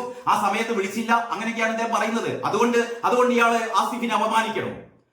സാക്ഷര കേരളത്തിന് അല്ലെങ്കിൽ പ്രബുദ്ധ കേരളത്തിന് അപമാനകരമാണ് ഇത്തരത്തിലുള്ള കുറെ സെലിബ്രിറ്റികൾ. രമേശ് നാരായണൻ എന്തൊക്കെ പറയാം, പിന്നീട് ഒന്ന് മാപ്പൊക്കെ പറയുന്നത് കേട്ടു. എന്റെ മകനെ പോലെ ആയിരുന്നു എന്നൊക്കെ പറയുന്ന കപടമായ ഒരുപാട് കാര്യങ്ങൾ ഈ പറയുന്ന രമേശ് നാരായണൻ പറയുന്നത് കേട്ടു. എന്തൊക്കെ രമേശ് നാരായണൻ പറഞ്ഞു കഴിഞ്ഞാലും രമേശ് നാരായണൻ ഈ പാതകത്തിൽ നിന്ന് ഈ പറയുന്ന എന്താ പറയാ മലയാളത്തെ മൊത്തം അപമാനപ്പെടുത്തിയ ഈ നടപടിയിൽ നിന്ന് മോചനമില്ല. ഇങ്ങനെ കുറെ സെലിബ്രിറ്റികളുടെ നമ്മുടെ നാട്ടിൽ. അതിന്റെ ഇത് ശരിക്കും പൊളിച്ചു കൊടുത്ത സോഷ്യൽ മീഡിയ ആണ്. സോഷ്യൽ മീഡിയ ആ വീഡിയോ ഇട്ട് ചറപറ ഇന്നലെ മുഴുവനും വൈറലായിക്കൊണ്ടിരിക്കുന്ന ആ വീഡിയോ, അതിൽ നമ്മുടെ ഈ പറയുന്ന ആസിഫ് അലിക്ക് ഈ പറയുന്ന ജനങ്ങളുടെ മുഴുവൻ പിന്തുണ. ഏറ്റവും പ്രധാനപ്പെട്ട കാര്യം, ചില ഓരോ ആൾക്കാർ എങ്ങനെയൊക്കെയായിരുന്നു പിന്തുണ പ്രഖ്യാപിച്ചെന്ന് ഇതിൽ മനോരമയിലല്ല, അത് മാധ്യമത്തിൽ വളരെ നന്നായിട്ട് ആ വാർത്ത കൊടുത്തിട്ടുണ്ട്. മാധ്യമം നോക്കുമ്പോൾ നമുക്ക് കാണാം. അപ്പൊ ഇങ്ങനെയൊക്കെയായിരുന്നു മലയാള മനോരമയുടെ വാർത്ത. മറ്റൊന്ന് MLA, ഇനി പറയേണ്ട ഏറ്റവും ഇന്നലെ നടന്ന ഏറ്റവും ക്രൂരമായ മറ്റൊരു വാർത്തയിലേക്കാണ്. ഇതാ, MLAയുടെ വാഹനത്തിന് മാർഗ തടസ്സം, ഗർഭിണിക്കും ഭർത്താവിനും നേരെ ആക്രമണം, പ്രതികളായ 4 DYFI പ്രവർത്തകരെ ജാമ്യത്തിൽ വിട്ടു. രമേശ് നാരായണന്റെ ഈ പ്രവൃത്തി എന്ന് പറയുന്നത് മലയാളത്തിന് നാണക്കേട് ഉണ്ടാക്കി എന്നൊക്കെ പറഞ്ഞു. ഇത് അതിനേക്കാളൊക്കെ ഉപരി നമ്മളെ നാണം കെടുത്തിയ ഏറ്റവും നികൃഷ്ടമായ അധമമായ ഒരു പ്രവൃത്തി. നിങ്ങൾ ആലോചിക്കുന്ന ഒരു MLA, ഏത് MLA ആണെന്ന് അറിയോ? ഈ അരുവിക്കര MLA. ഇപ്പൊ ഇവിടെ പല ജില്ലകളിലെ ആൾക്കാർക്ക് ഇങ്ങനെ സ്റ്റീഫൻ MLA എന്ന് പറഞ്ഞാൽ എന്ത് സ്റ്റീഫൻ, നെടുമ്പള്ളി സ്റ്റീഫൻ എന്നൊക്കെ ആയിരിക്കും പെട്ടെന്ന് മനസ്സിലേക്ക് വരിക. ഈ സ്റ്റീഫൻ MLA എന്ന് പറയുന്നത് ആരാണ്? അരുവിക്കര MLA ആണ്. ഈ അരുവിക്കര MLA സഖാവാണ്, CPM-ന്റെ MLA. ഈ CPM-ന്റെ MLA ആയ ഈ പറയുന്ന സ്റ്റീഫൻ, അദ്ദേഹം ഒരു വിവാഹ പാർട്ടിക്ക് ചെന്നതായിരുന്നു അത്രേ. വിവാഹ പാർട്ടിക്ക് ചെന്നപ്പോൾ ഈ MLAയുടെ കാറ് പുറത്തേക്ക് വരുമ്പോൾ ഈ കാറിന് മുന്നിൽ മറ്റൊരു കാർ ഉണ്ടായിരുന്നു. ഈ കാർ എന്തോ സ്റ്റാർട്ടാവാതെ ഒരു കുറച്ച് സമയം ആ കാറ് അവിടെ കിടന്നുപോയി. ആരുടെയും കുറ്റമല്ല. അപ്പോൾ ഈ പിന്നിൽ നിന്ന് MLAക്ക് പോകണല്ലോ. MLA എന്ന് പറഞ്ഞാൽ ആരാണ്?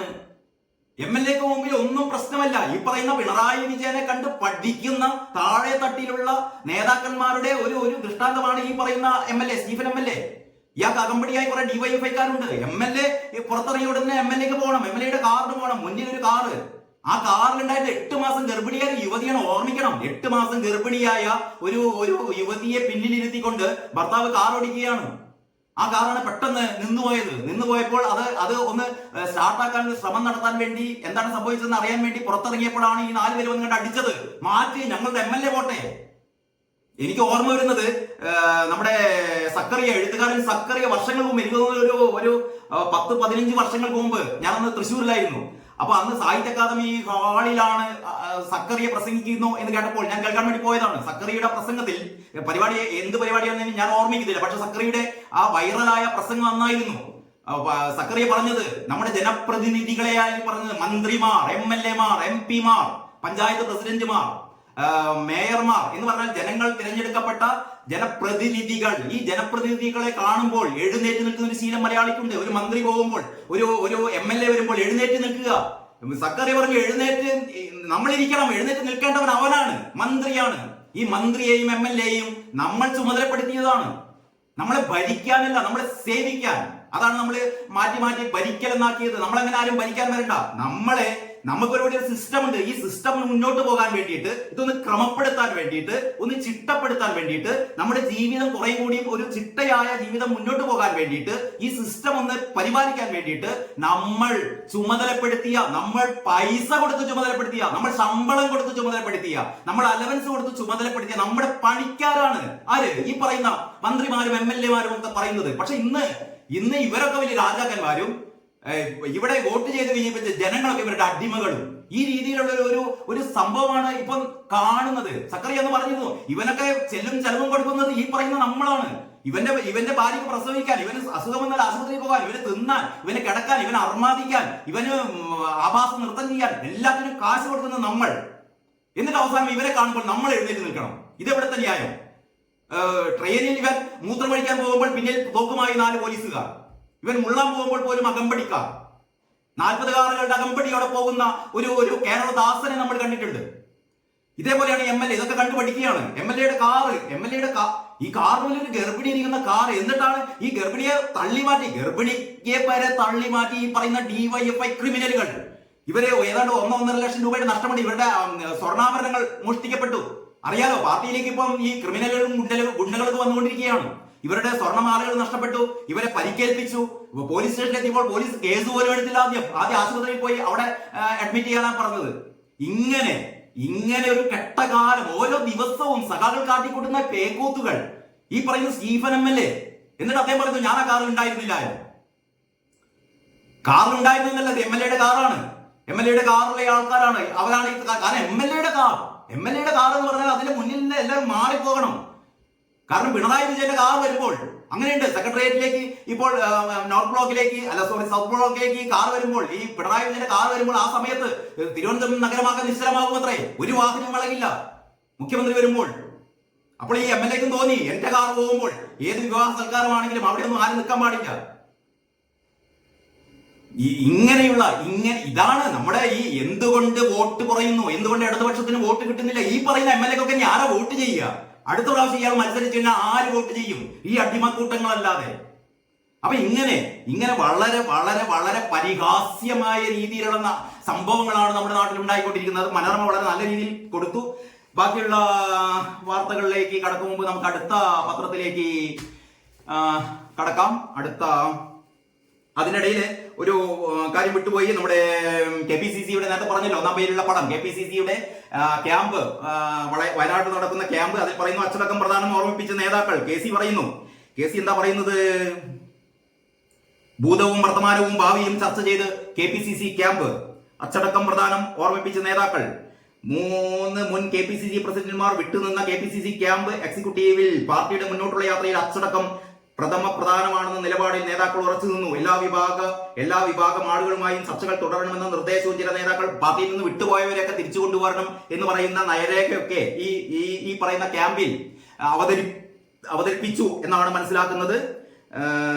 പിന്നെ പറയുന്നു എല്ലാവരും ഒത്തൊരുമിച്ച് നിൽക്കണം എന്നൊക്കെ പറയുന്നു. ഒത്തൊരുമിച്ച് നിന്നാൽ മാത്രമേ ജയിക്കാൻ പറ്റൂ എന്നൊക്കെ പറഞ്ഞു. ശശി തരൂർ പറയുന്നു ഒരുപാട്, അല്ലെങ്കിൽ നമ്മള് 18 സീറ്റുകളൊക്കെ ലോക്സഭയിൽ നേടി, പക്ഷേ വോട്ടുകൾ പലയിടത്തും കുറഞ്ഞു, അതൊക്കെ പഠിക്കണം എന്ന് പറയുന്നു. കോൺഗ്രസ്സുകാരാണ്, പഠിക്കുമല്ലേ നമുക്കറിയാം. കഴിഞ്ഞ ദിവസം ഞാൻ നമ്മുടെ ഒരു റിലേഷൻ ഇവിടെ പാലക്കാട് നിന്ന് വന്നിരുന്നു. അദ്ദേഹം പറഞ്ഞ ഒരു കാര്യം, രമ്യ ഹരിദാസ് എങ്ങനെ തോറ്റുപോയി എന്ന് ആ നാട്ടുകാരൻ കൂടിയായി അദ്ദേഹം പറഞ്ഞു. അതേപോലെ സഖാവ് കൂടിയാണ്. കാരണം അവിടെ രമ്യ ഹരിദാസ് തോൽക്കാൻ കാരണം അവിടുത്തെ രമ്യ ഹരിദാസിന് ഈ പറയുന്ന ഈ പ്രചാരണ പരിപാടിയൊക്കെ നേതൃത്വം നൽകിയ ആ പാർട്ടി ഘടകങ്ങളും അല്ലെങ്കിൽ പാർട്ടിക്കുള്ളിലുള്ള ഗ്രൂപ്പ് വടംവലിയും കൊണ്ട് മാത്രമാണ്. അല്ലാതെ മന്ത്രി രാധാകൃഷ്ണന്റെ മഹത്വം കൊണ്ടൊന്നുമല്ല, എളിമ കൊണ്ടൊന്നുമല്ല അദ്ദേഹം ജയിച്ചത്. അപ്പോൾ കോൺഗ്രസ്സുകാർ തന്നെയാണ് കോൺഗ്രസ്സുകാരെ വീഴ്ത്തുന്നത്. കോൺഗ്രസ്സുകാർ ഇതൊക്കെ മനസ്സിലാക്കി പ്രവർത്തിച്ചാൽ അവർക്ക് നന്ന്, അതേ പറയാനുള്ളൂ. മാതൃഭൂമിയുടെ 1-ാം പേജ്, ധീര ജവാന്മാർക്ക് സല്യൂട്ട് എന്നുള്ളതാണ് മെയിൻ സ്റ്റോറി. കശ്മീരിൽ വീണ്ടും ഏറ്റുമുട്ടൽ, ക്യാപ്റ്റൻ ഉൾപ്പെടെ 4 സൈനികർക്ക് വീരമൃത്യു, ഭീകരരെ തുരത്താൻ സജ്ജമായി സൈന്യം. വളരെ വളരെ ഔചിത്യപൂർവ്വം ആ തലക്കെട്ട് മാതൃഭൂമി കൊടുത്തിരിക്കുന്നു. മറ്റൊന്ന് പറയുന്നത് 4ാം 100 ദിന കർമ്മ പരിപാടി. പിണറായി സർക്കാരിന്റെ 4ാം വർഷത്തിലേക്ക് കടക്കുന്ന 2ാം പിണറായി സർക്കാർ 4ാം വർഷത്തിലേക്ക് കടക്കുമ്പോഴുള്ള 100 ദിന കർമ്മ പരിപാടിയാണ്. 13,000 കോടിയുടെ പദ്ധതി. ഇതൊക്കെ നേരത്തെ പ്രഖ്യാപിച്ച പദ്ധതികളാണ്. കണ്ണിൽ പൊടിയിടാൻ വേണ്ടിയിട്ട് 13,000 കോടിയുടെ പദ്ധതി, പുതുതായി കൊണ്ടുവരുന്ന പദ്ധതിയൊന്നുമില്ല. ഇവിടെ പെൻഷൻ കൊടുക്കാൻ കാശില്ല. ഇതിന്റെ അടുത്താണ് ഈ പറയുന്ന 13,000 കോടിയുടെ പദ്ധതി. ഇതെങ്ങനെ നടപ്പിലാക്കും എന്നൊക്കെ നമുക്ക് ഊഹിക്കാവുന്നതേ ഉള്ളൂ. തമ്മിലടിക്കാരെന്ന് പറയിപ്പിക്കരുത്. കെ സിയുടെ ആ പ്രസ്ഥാനം വളരെ നല്ല രീതിയിലാണ് മാതൃഭൂമി ഒന്നാം പേജിൽ കൊടുത്തത്. എല്ലാ കോൺഗ്രസ്സുകാരും ശ്രദ്ധാപൂർവം വായിക്കേണ്ടതും കേൾക്കേണ്ടതുമാണ്. കെ സിയുടെ ഈ ഒരു പ്രസ്താവന, തമ്മിലടിക്കാരെന്ന് പറയിപ്പിക്കരുത്. തിരഞ്ഞെടുപ്പ് വിജയത്തിന് കർമ്മ പദ്ധതിയൊരുക്കാനുള്ള KPCC ക്യാമ്പ് എക്സിക്യൂട്ടീവ് ഐക്യ ആഹ്വാനത്തോടെ തുടങ്ങി. ലോക്സഭാ തെരഞ്ഞെടുപ്പ് ഫലം അവലോകനം ചെയ്തു തുടങ്ങിയ camp AICC general secretary KC Venugopal ഉദ്ഘാടനം ചെയ്തു. കോൺഗ്രസുകാർ നല്ലവരാണെങ്കിലും അവർ തമ്മിലടിക്കാരാണെന്ന് ജനത്തിന് അഭിപ്രായമുണ്ടെന്ന് അദ്ദേഹം പറഞ്ഞു. ജനത്തിന് അഭിപ്രായമുണ്ട് എന്ന്, അഭിപ്രായം മാത്രമല്ല, അതാണ് ശരി. കോൺഗ്രസുകാർ തമ്മിലടിക്കാരാണ്. കോൺഗ്രസിന്റെ എല്ലാ അപജയത്തിനും കാരണം തമ്മിലടിയാണെന്ന് KC വേണുഗോപാൽ നന്നായിട്ട് അറിയാം. അതാണ് അദ്ദേഹം ഈ പറയുന്ന ഉദ്ഘാടന പ്രസംഗത്തിലൂടെ നമ്മളോട് പറഞ്ഞത്. പിന്നെ ഒരു രസകരമായ വാർത്തയുണ്ട്. പ്രിയ കവി ക്ഷമിക്കൂ. ഇത് മുംബൈയിലെ വാർത്തയാണ് കേട്ടോ. പ്രശസ്ത മറാഠി കവി നാരായൺ സുർവയുടെ വീട്ടിലൊരു മോഷ്ടാവ് കയറി. അതാണ് ഈ സ്റ്റോറി ഇങ്ങനെയാണ്. അതായത് പ്രശസ്ത മറാഠി കവി നാരായൺ സുർവയുടെ വീട്ടിൽ, നാരായൺ സുർവ എന്ന് പറയുന്നത് വളരെ ദരിദ്രമായ ചുറ്റുപാടിൽ നിന്ന് വളർന്നു വന്ന കവിയാണ് കേട്ടോ. അദ്ദേഹത്തിന്റെ വീട്ടില് ഒരു മോഷ്ടാവ് കയറി. അദ്ദേഹത്തിന്റെ വീട്ടില് അദ്ദേഹത്തിന്റെ മകളും ഭർത്താവും ഒക്കെ ഉണ്ടായിരുന്നു. അവര് മറ്റ് എവിടേക്കോ യാത്ര പോയപ്പോഴാണ് അതിനുള്ളിൽ കള്ളൻ കയറിയത്. കള്ളൻ ആദ്യത്തെ ദിവസം വീട്ടിൽ ആരുമില്ല, കഴിയുന്നിടത്തോളം സാധനങ്ങളൊക്കെ അടിച്ചു മാറ്റി. ആരും ഇല്ലാത്തത് കൊണ്ട് അടുത്ത ദിവസവും കള്ളൻ കയറി. അടുത്ത ദിവസം ഇതേ കള്ളൻ കയറി മോഷ്ടിച്ചുകൊണ്ടിരിക്കുമ്പോഴാണ് ചുമരിൽ സുർവയുടെ പടം കാണുന്നത്. താൻ ആരാധിക്കുന്ന കവിയുടെ പടം. അപ്പോഴാണ് കള്ളൻ മനസ്സിലായത്, ഓ ഇത് ഈ പ്രശസ്ത സാഹിത്യകാരൻ സുർവയുടെ വീടാണല്ലോ, അവിടെയാണല്ലോ ഞാൻ മോഷ്ടിക്കാൻ കയറിയത്. ഉടൻ തന്നെ കള്ളൻ ചെയ്തത് കഴിഞ്ഞ ദിവസം മോഷ്ടിച്ച സാധനങ്ങളൊക്കെ എടുത്തുകൊണ്ടുവന്ന് ഈ വീട്ടിൽ കൊണ്ടുവച്ചു. ഒരു ക്ഷമാപണ കുറിപ്പും വെച്ചു. അറിയാതെ കയറിപ്പോയതാണ്, ക്ഷമിക്കണം എന്ന് പറഞ്ഞൊരു കള്ളന്റെ, നല്ല കള്ളൻ. ഈ കള്ളന്റെ മാതൃക നമ്മുടെ നാട്ടിലെ കുറെ കള്ളന്മാരുണ്ട്. നമ്മുടെ നാട്ടിൽ കുറെ കള്ളന്മാരുണ്ട്. ഈ പറയുന്ന രാഷ്ട്രീയ പാർട്ടികളിലെ, ഞാൻ ഈ പേരെടുത്തൊന്നും പറയുന്നില്ല, രാഷ്ട്രീയ പാർട്ടിയുടെ പേരും പറയുന്നില്ല, നിങ്ങൾക്കൊക്കെ അറിയാം. ഈ കള്ളന്മാരൊക്കെ പറയുന്ന കള്ളന്റെ ഈ ചെയ്തു പോയത്, ഞാൻ ഇങ്ങനെ മോഷ്ടിക്കാൻ പാടില്ലായിരുന്നു എന്ന് തിരിച്ചറിഞ്ഞൊരു കള്ളൻ, അങ്ങനെയുള്ള ഒരു കള്ളനെ മാതൃകയാക്കിയെങ്കിൽ വളരെ നന്നായിരുന്നു എന്ന് മാത്രമേ പറയാനുള്ളൂ. മറ്റൊരു വാർത്ത, ബിയറും വൈനും വീട്ടിലെത്തിക്കാൻ കമ്പനികൾ തയ്യാർ. ഏതായാലും നല്ലൊരു കാര്യമാണ്. ബീവറേജസ് കോർപ്പറേഷന് മുന്നിൽ പോയി കണ്ട്, അല്ലെ ബീവറേജസിന് മുന്നിൽ പോയി കണ്ട് ഇങ്ങനെ വെയിലും മഴയും കൊണ്ട് ക്യൂ നിൽക്കേണ്ട കാര്യമില്ല. പിന്നെ എന്താ പറയേണ്ടത്, ഈ ബാറിൽ പോയിട്ട് അവിടെ കൂടുതൽ കാശൊക്കെ കൊടുത്ത് അങ്ങനെ ബുദ്ധിമുട്ടേണ്ട കാര്യമില്ല. നിങ്ങൾ ഇപ്പൊ സ്വിഗ്ഗി പോലുള്ള ഓൺലൈൻ വഴിയായിട്ട് നമുക്കൊക്കെ ഭക്ഷണ പദാർത്ഥങ്ങൾ ഓർഡർ ചെയ്യാൻ പറ്റും. അതേപോലെ മദ്യവും ആദ്യഘട്ടത്തിൽ എനിക്ക് തോന്നുന്നു വീര്യം കുറഞ്ഞ മദ്യം, ബിയറും വൈനും ഒക്കെ ഈ പറയുന്ന സ്വിഗ്ഗി വഴിയും അല്ലെങ്കിൽ ഇത്തരത്തിലുള്ള ഓൺലൈൻ പോർട്ടലുകളിലൂടെ നമുക്ക് ഓർഡർ ചെയ്ത് കഴിഞ്ഞാൽ നമ്മുടെ വീട്ടിലെത്തും, അല്ലെങ്കിൽ നമ്മുടെ ഹോസ്റ്റലിലെത്തും. നമ്മുടെ എവിടെയാണോ നമ്മൾ ഉള്ളത്, അല്ലെങ്കിൽ ഹോട്ടൽ മുറികളിലോ ഹോസ്റ്റലുകളിലോ അല്ലെങ്കിൽ മറ്റ് വാടക വീടുകളിലോ നമ്മുടെ സ്വന്തം വീടുകളിലോ അല്ലെങ്കിൽ പുറത്തെവിടെയെങ്കിലും ഏതെങ്കിലും പാർക്കിലോ എവിടെയെങ്കിലും അവിടെ മദ്യം എത്തിക്കുന്ന ഈ ഒരു ഓൺലൈൻ സംവിധാനം കേരളത്തിൽ തുടങ്ങാൻ പോവുകയാണ്. MP രാജേഷുമായി ചർച്ച നടത്തിയെന്നാണ് പറയുന്നത്. രാജേഷിനെ സംബന്ധിച്ചോളം ഒന്നുമില്ല. ഏതായാലും ഇത് മറ്റു പല സംസ്ഥാനങ്ങളിലും ഇത് ആരംഭിച്ചതെന്നാണ് പറയുന്നത്. അതായത് പശ്ചിമ ബംഗാളിലും ഒഡീഷയിലും ഓൺലൈൻ വിൽപ്പനയുണ്ട്. സമാനമായി കേരളത്തിലെ നഗരങ്ങളിലും പദ്ധതി നടപ്പാക്കാൻ സന്നദ്ധമാണെന്ന് വ്യക്തമാക്കി സ്വിഗ്ഗി ഉൾപ്പെടെയുള്ള ഓൺലൈൻ ഭക്ഷണ വിതരണ കമ്പനികൾ സർക്കാരിനെ സമീപിച്ചിരിക്കുകയാണ്. ഈ വാണിജ്യ കമ്പനിയുടെ പ്രതിനിധി എക്സൈസ് മന്ത്രി MP രാജേഷിനെ നേരിൽ കണ്ട് മദ്യത്തിന്റെ ഓൺലൈൻ വിൽപ്പനയെ കുറിച്ച് ചർച്ച നടത്തി. എന്നാൽ മന്ത്രി ഇക്കാര്യത്തിൽ അനുകൂലമായി പ്രതികരിച്ചിട്ടില്ല. മന്ത്രിക്ക് പേടിയാണ്, അനുകൂലമായി പ്രതികരിച്ചു കഴിഞ്ഞാൽ പ്രശ്നമാണെന്ന്. കാരണം അത്രയും കപടമായ ഒരു കപട നാട്യക്കാരാണ് കേരളത്തിലേത് മുഴുവൻ. മദ്യപിച്ചു കഴിഞ്ഞാൽ എന്തോ വലിയ അപരാധമാണ് എന്നുള്ള രീതിയിൽ മദ്യപാനികളെ കൊണ്ടാണ് കേരളം മുന്നോട്ട് പോകുന്നത് എന്ന് എല്ലാവർക്കും അറിയാം. അതൊന്ന് അംഗീകരിക്കണം. പക്ഷെ മദ്യപാനികളെ ഒന്ന് മാന്യന്മാരായി കണക്കാക്കണം ഈ സർക്കാർ. കാരണം അവർക്ക് ഓൺലൈനിൽ മദ്യം, എന്തായാലും ഇവിടെ ഈ മദ്യ വിപത്തിനേക്കാൾ ഏറ്റവും വലിയ വിപത്ത് എന്ന് പറയുന്നത് മയക്കുമരുന്നാണ്. നമുക്കൊക്കെ അറിയാലോ. ഈ മയക്കുമരുന്നും കഞ്ചാവും ഏറ്റവും കൂടുതൽ ഇവിടുത്തെ യുവാക്കൾ ഉപയോഗിക്കാൻ തുടങ്ങിയത് എപ്പോഴാണെന്ന് അറിയോ? ഇവിടെ ഒരു കാലത്ത്, കഴിഞ്ഞ സർക്കാരിന്റെ കാലത്ത്, ഉമ്മൻചാണ്ടി സർക്കാരിന്റെ കാലത്ത് ഇവിടെ ബാറുകൾ മുഴുവൻ അടച്ചുപൂട്ടിയിരുന്നു. ഇവിടെ ബീവറേജസുകൾ അടച്ചുപൂട്ടിയിരുന്നു. മദ്യം കിട്ടാത്തൊരു അവസ്ഥയുണ്ടായിരുന്നു. അപ്പോഴാണ് ഇവിടുത്തെ ആൾക്കാർ മിക്കവാറും എന്തിലേക്ക് തിരിഞ്ഞത്? മയക്കുമരുന്നിലേക്ക് തിരിഞ്ഞത്. അവസാനം അതൊരു ശീലമായി. അപ്പോൾ ഈ മദ്യത്തിന് വിലക്ക് കൽപ്പിച്ചിട്ടൊന്നും കാര്യമില്ല. അത് മാനം മര്യാദയായിട്ട് ആൾക്കാർക്ക് എത്തിച്ചു കൊടുക്കുക എന്നുള്ളതാണ് ഏറ്റവും പ്രധാനപ്പെട്ട ഒരു കാര്യം. പിന്നീട് ഇതിന്റെ ഉള്ളിലുള്ള വാർത്ത എന്ന് പറയുന്നത്, കർക്കിടകവാവ് 3-ന് തന്നെ PSS ജ്യോതിഷ സഭ പറയുന്നു. 3-ന് തന്നെയാണ് കർക്കിടകവാവ് എന്ന്.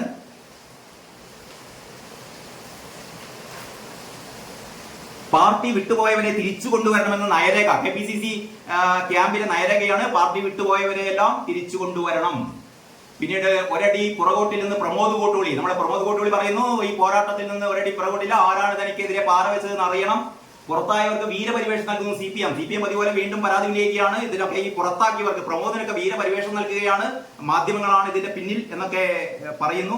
മറ്റൊരു പ്രധാനപ്പെട്ട വാർത്ത, doctor PA Lalitha award doctor VP ഗംഗാധരനും ഡോക്ടർ MP ശ്രീജയനും. ഡോക്ടർ PA ലളിതയെ കുറിച്ച് ഞാൻ പ്രത്യേകിച്ച് പറയേണ്ട കാര്യമില്ലല്ലോ. കോഴിക്കോട്ടുകാരുടെ പ്രിയപ്പെട്ട ഡോക്ടർ, ലളിത ഡോക്ടർ. ഞാനിപ്പോ നിങ്ങളോട് സംസാരിക്കുന്ന ഈ മുറിയിൽ ഡോക്ടർ പലതവണ വന്ന് നമ്മുടെ ആതിഥ്യം സ്വീകരിച്ച ലളിത ഡോക്ടറെ ഓർമ്മിക്കുന്നു. ലളിത ഡോക്ടറെ മകൾ മിലിമണിയെ ഓർമ്മിക്കുന്നു. ലളിത ഡോക്ടറുടെ കഴിഞ്ഞ കോവിഡ് കാലത്തായിരുന്നു ഡോക്ടർ നമ്മളോട് വിട പറഞ്ഞത്. ഡോക്ടർ ഇപ്പോഴും പോയി എന്ന് വിശ്വസിക്കാനാവുന്നില്ല. അത്രമാത്രം സ്നേഹം വാരിക്കോരിയ കോഴിക്കോട്ടുകാർക്കെല്ലാം ആവോളം സ്നേഹം വാരിക്കോരി നൽകിയ ഒരു ഡോക്ടർ, പകരം വെക്കാനില്ലാത്ത ഒരു ഡോക്ടറായിരുന്നു ലളിത ഡോക്ടർ. മലബാർ ഹോസ്പിറ്റൽസിലെ, എരഞ്ഞിപ്പാലം മലബാർ ഹോസ്പിറ്റൽസിലെ ലളിത ഡോക്ടറുടെ ഓർമ്മക്കായി എല്ലാ വർഷവും മികച്ച ഡോക്ടർ മാത്രമല്ല, മികച്ച ഡോക്ടറും ലളിത ഡോക്ടറെ പോലെ തന്നെ ഈ പറയുന്ന രോഗികളോട് വളരെ സൗഹാർദ്ദപരമായി വളരെ സ്നേഹത്തോടെ ഇടപെടുന്ന ഡോക്ടർ. അങ്ങനത്തെ ഡോക്ടർമാര് ഇല്ലാതായിക്കൊണ്ടിരിക്കുകയാണ്. അങ്ങനെ ആ ഡോക്ടർമാരുടെ പുരസ്കാരം ഒന്ന് VP ഗംഗാധരനെ പരിചയപ്പെടുത്തേണ്ട കാര്യമില്ലല്ലോ.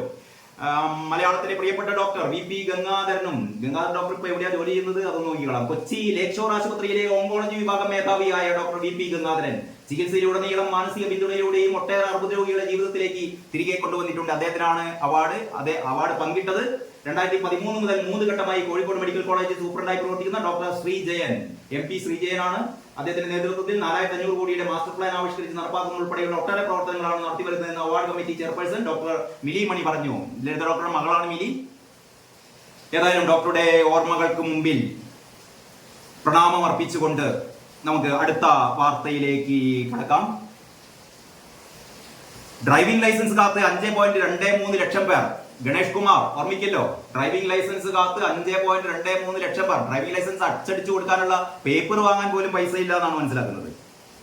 ആസിഫ് അലിയെ അപമാനിച്ചെന്ന വിവാദം ക്ഷമ ചോദിച്ച് രമേശ് നാരായണൻ എന്നുള്ള പറയുന്ന വാർത്തയുണ്ട്. വനം വകുപ്പ് സർവേ, കേരള വനങ്ങളിൽ ആനകൾ കുറഞ്ഞു എന്ന് പറയുന്നുണ്ട്. ഇങ്ങനെയൊക്കെയാണ് മാതൃഭൂമിയുടെ ഉള്ളിലെ പേജുകൾ. എഡിറ്റോറിയൽ മാതൃഭൂമി എഴുതിയത് നാടിനു വേണ്ടി ഐക്യ കാഹളം എന്നാണ്. സ്വതന്ത്ര ഇന്ത്യയുടെ ചരിത്രത്തിൽ കേന്ദ്ര സംസ്ഥാന ബന്ധങ്ങൾ നല്ല രീതിയിൽ കൊണ്ടുപോകുന്നതിന് വേണ്ടി MP-മാരുടെ സമ്മേളനം മുഖ്യമന്ത്രി പിണറായി വിജയൻ വിളിച്ചിരുന്നല്ലോ. അതായത് കേരളത്തിന്റെ ആവശ്യങ്ങൾ യഥാസമയം കേന്ദ്രത്തിൽ എത്തിക്കാനും അത് നേടിയെടുക്കാനും വേണ്ടിയിട്ട്. പക്ഷെ കള്ളത്തരങ്ങൾ പറയരുത് കേട്ടോ. പിണറായി വിജയനും ബാലഗോപാലും കൂടി കണ്ട് ഒരുപാട് കാലം മുമ്പ് നമുക്കൊക്കെ ഓർമ്മയില്ല. 57,400 കോടി രൂപ കേന്ദ്രം തരാനുണ്ട്. ഓർമ്മിക്കും, നിങ്ങളിൽ പലരും ഓർമ്മിക്കുന്നുണ്ടായിരിക്കും. 57,400 കോടി രൂപ കേരളത്തിന് കിട്ടാനുണ്ട്. ഇപ്പൊ എവിടെ പോയി? കാരണം അതിന്റെ കള്ളത്തരങ്ങളൊക്കെ ആൾക്കാർക്ക് മനസ്സിലാക്കി. ഇല്ലാത്ത കുറെ കിട്ടാനില്ലാത്ത, തന്നത് ഉൾപ്പെടെ തരാനില്ലാത്തത് ഉൾപ്പെടെ കെട്ടിച്ചമച്ചൊരു കള്ളക്കഥ ഉണ്ടാക്കിയതായിരുന്നു. അതുകൊണ്ടിട്ടാണ് സുപ്രീം കോടതി പോയത്. സുപ്രീം കോടതി കേസെടുത്ത് കണ്ട് ഭരണഘടനാ ബെഞ്ചിൽ വിട്ടു. ഇനി എന്താ എടുക്കുന്നത് നമുക്കറിയില്ല. അതേപോലെ ഡൽഹി പോയി കണ്ട് സമരം ചെയ്തു. കെജ്രിവാളൊക്കെ ഉണ്ടായിരുന്നു കൂടെ. സമരം ചെയ്ത ആളൊക്കെ ഇപ്പൊ ജയിലിലാണ്. അപ്പോൾ ഇങ്ങനെ കള്ളത്തരങ്ങളൊന്നും പറയാതെ ന്യായമായ കേരളത്തിന്റെ ആവശ്യത്തിന് വേണ്ടിയിട്ട് ഈ MP-മാരൊക്കെ കേന്ദ്രത്തിൽ സമ്മർദ്ദം ചെലുത്തട്ടെ, അത് നല്ല കാര്യമാണ്. പിന്നീട് ആ വാർത്തയിലുണ്ട്, MLA-യുടെ വാഹനം കടത്തിവിട്ടില്ലെന്ന് ആരോപിച്ച് ദമ്പതിമാരെ ആക്രമിച്ചതായി പരാതി എന്നൊക്കെയാണ് പറയുന്നത്. ആക്രമിച്ചു, മാതൃഭൂമിക്ക് അങ്ങനെ ആക്രമിച്ചതായി പരാതി എന്നേ പറയുന്നുള്ളൂ. അതായത് G. സ്റ്റീഫൻ MLA-യുടെ കാറിനെ കടത്തിവിട്ടില്ലെന്ന് ആരോപിച്ച് യുവാവിനെയും ഗർഭിണിയായ ഭാര്യയെയും മർദ്ദിച്ചതായി പരാതി. കാട്ടാക്കട, അമ്പലത്തിൻകാല, വലിയവിള, തോട്ടറ, ബിനിത ഭവനിൽ ബിനീഷ് B. രാജ്, ഭാര്യ നിത്യരാജ് എന്നിവരാണ് പരാതി നൽകിയത്. തിങ്കളാഴ്ച രാത്രി 8:30 സംഭവം. അങ്ങനെ ആ വാർത്തയും നല്ല രീതിയിൽ കൊടുത്തിട്ടുണ്ട്. 3 വർഷത്തിനിടെ വീരമൃത്യു വരിച്ചത് 48 സൈനികരാണ് കേട്ടോ. ആ വാർത്ത കൊടുത്തിട്ടുണ്ട്. പിന്നീട് കേരളകൗമുദി എടുക്കാം. കേരളകൗമുദിയുടെ 1-ാം പേജാണ്. കേരളകൗമുദിയുടെ മെയിൻ സ്റ്റോറി എന്ന് പറയുന്നത് മറ്റ് പത്രങ്ങളിലൊന്നും കാണാത്തൊരു വാർത്തയാണ്. കോവളം സതീഷ് കുമാറിന്റെ സ്പെഷ്യൽ സ്റ്റോറിയാണ്. തിങ്കൾ മുതൽ കർശന പരിശോധന, വാഹന രൂപമാറ്റം 5000 വെച്ച് പോകും. വാഹനങ്ങൾ രൂപമാറ്റം വരുത്തിയാൽ ഓരോ രൂപമാറ്റത്തിനും 5000 രൂപ വെച്ച് പിഴ കൊടുക്കേണ്ടി വരുമെന്നാണ് കോവളം സതീഷ് കുമാർ പറയുന്നത്. അതുകൊണ്ട് വാഹനത്തിന് രൂപ പരിമാറ്റം വരുത്തുന്നവരൊക്കെ ഒന്ന് ശ്രദ്ധിച്ചാൽ കൊള്ളാം. പിന്നീട് ലിഫ്റ്റിൽ വനിതാ ഡോക്ടറും രോഗിയും ഉൾപ്പെടെ കുടുങ്ങി. ആവർത്തനം തിരുവനന്തപുരം മെഡിക്കൽ കോളേജ്. ഞാൻ നേരത്തെ പറഞ്ഞല്ലോ, ലിഫ്റ്റില് വനിതാ ഡോക്ടറും രോഗിയും ഉൾപ്പെടെ കുടുങ്ങി ഉള്ളൂ.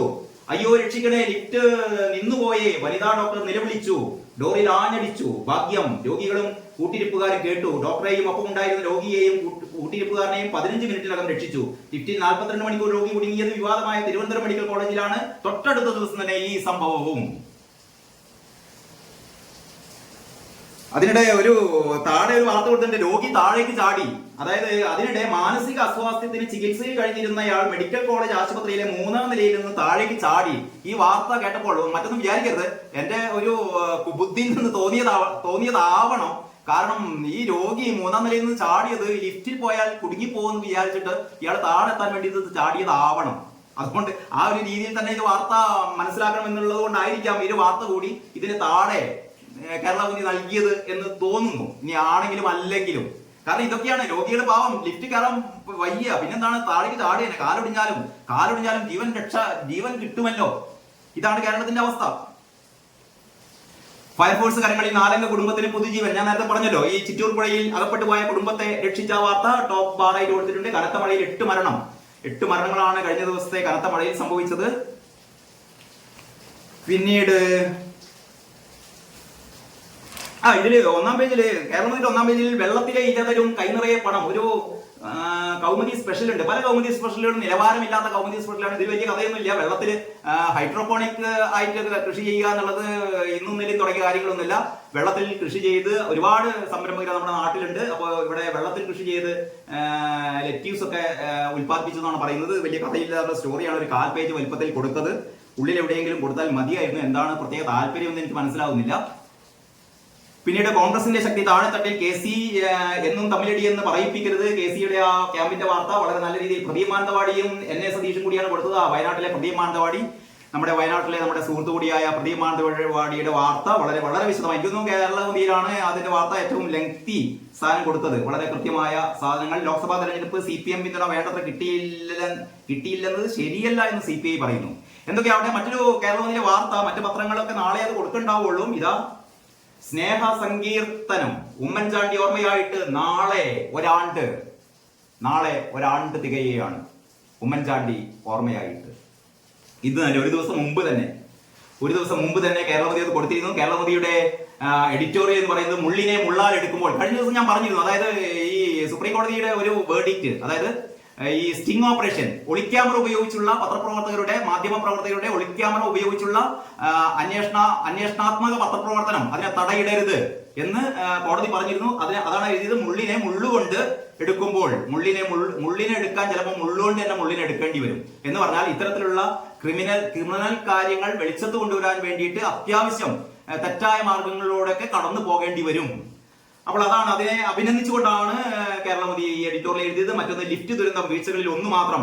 തിരുവനന്തപുരം മെഡിക്കൽ കോളേജിന്റെ കാര്യം മറ്റ് പത്രങ്ങളെക്കാളൊക്കെ നന്നായിട്ട് കേരളകൗമുദിക്ക് അറിയാം. അതുകൊണ്ട് തന്നെ ഒരു ലിഫ്റ്റിന്റെ മാത്രം പ്രശ്നമല്ല തിരുവനന്തപുരം മെഡിക്കൽ കോളേജിലുള്ളത് എന്ന് പറയുകയാണ് കേരളകൗമുദി.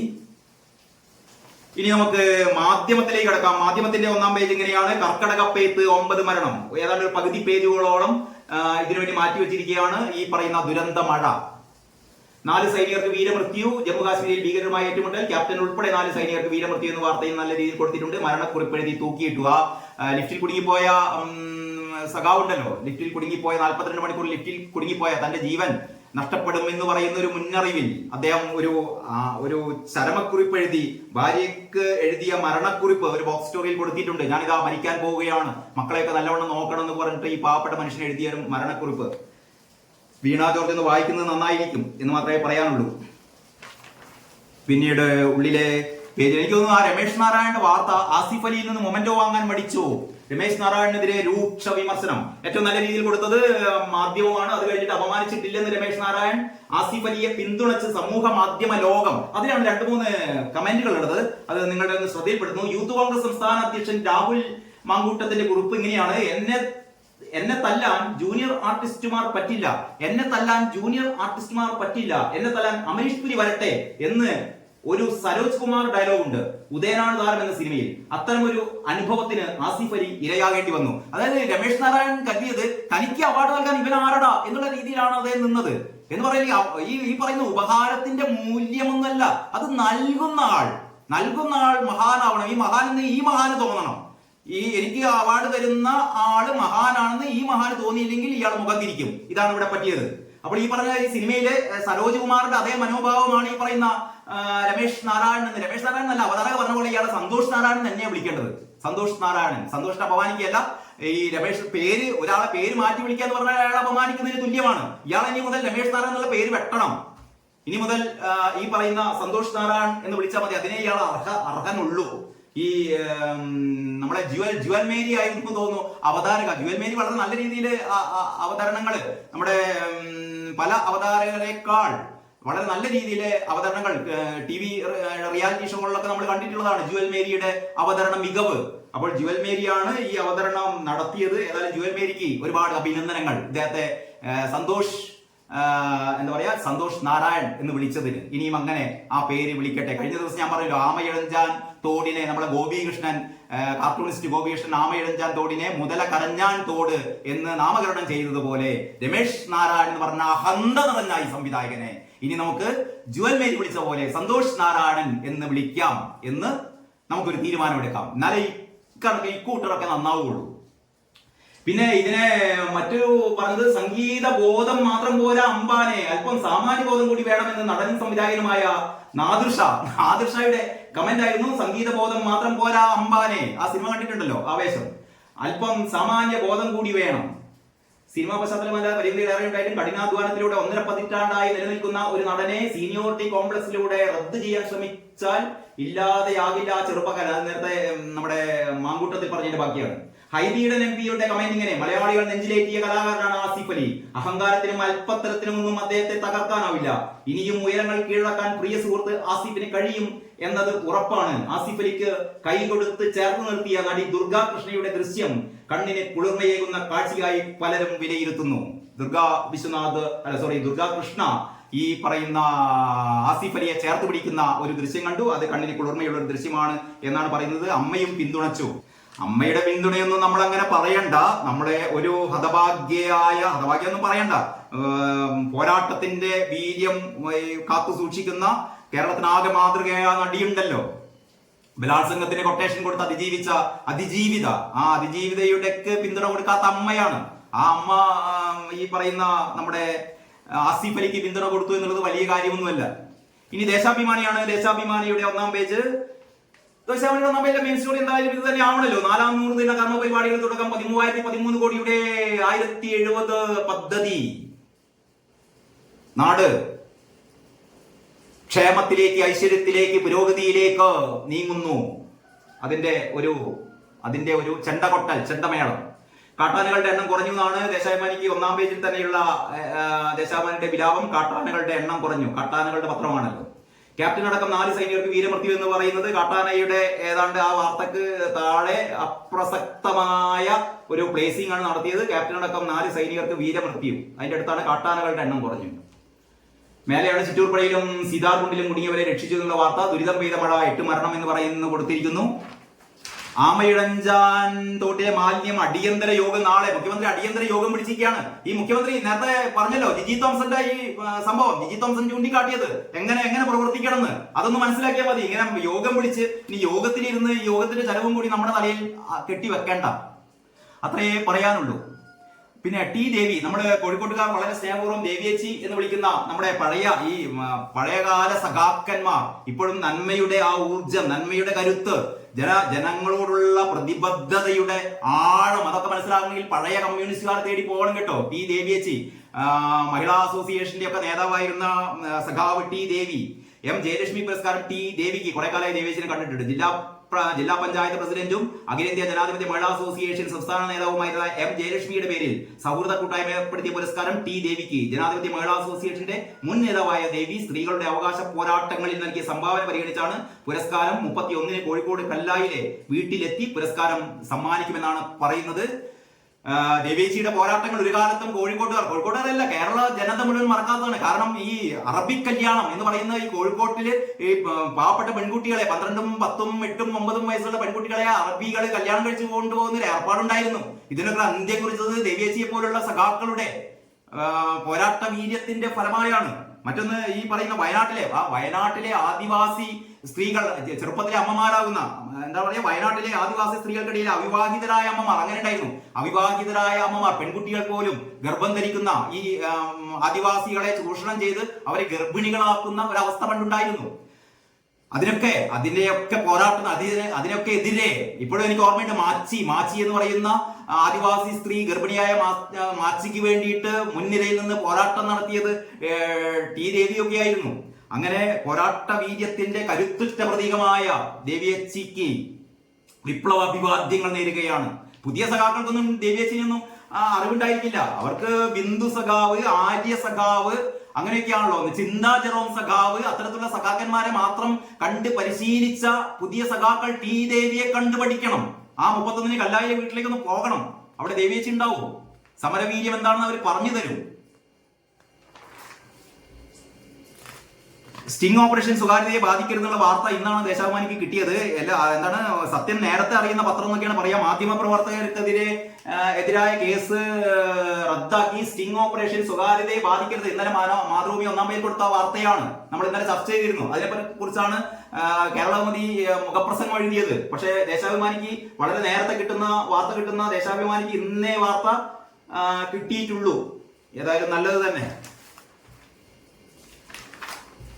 അപ്പോൾ ഇങ്ങനെയൊക്കെയാണ് ദേശാഭിമാനിയുടെ തോക്കുകൾ വാഴുന്ന അമേരിക്ക എന്നുള്ളതാണ് ദേശാഭിമാനിയുടെ